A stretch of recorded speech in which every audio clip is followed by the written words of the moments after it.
Petugas Direktorat Reserse Narkoba Polda Bali menyita ratusan paket sabu dari dua pengedar yang merupakan jaringan seorang napi di Lapas Kerobokan. Tersangka mengaku berjualan barang terlarang ini lantaran bangkrut dari usahanya berjualan pakaian di Pantai Kuta.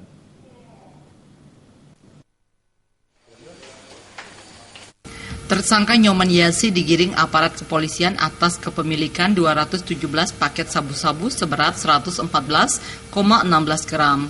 Tersangka yang kesehariannya sebagai pedagang tersebut ditangkap pada tempat kosnya Jalan Legian Kuta. Tersangka mengaku mengedarkan sabu-sabu tersebut sejak 2 minggu lalu karena usaha yang dibangunnya gulung tikar. Tersangka membeberkan mendapat barang terlarang ini dari seorang narapidana berinisial ID yang berada di dalam Lapas Kerobokan.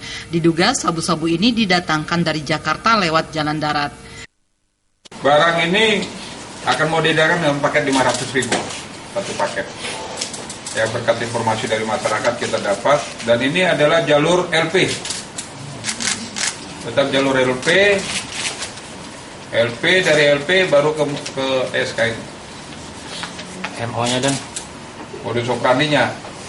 Ya, dia dapat pesanan disuruh orang untuk ngambil barang ini, tapi sumbernya adalah dari LP. Selain membekuk tersangka Nyoman Yasi, polisi juga mengamankan Ahmad Zali, seorang sales barang elektronik. Tersangka diamankan setelah kedapatan memiliki 2 paket sabu dan 1 biji pil ekstasi. Barang bukti tersebut disembunyikan tersangka pada saku celana dan helmnya. Sales elektronik, barang bukti yang diamankan adalah 2 paket plastik sabu 1,72 gram. Ini juga LP. Kedua tersangka kini diancam hukuman 20 tahun penjara. Polisi masih mengembangkan jaringan kedua tersangka.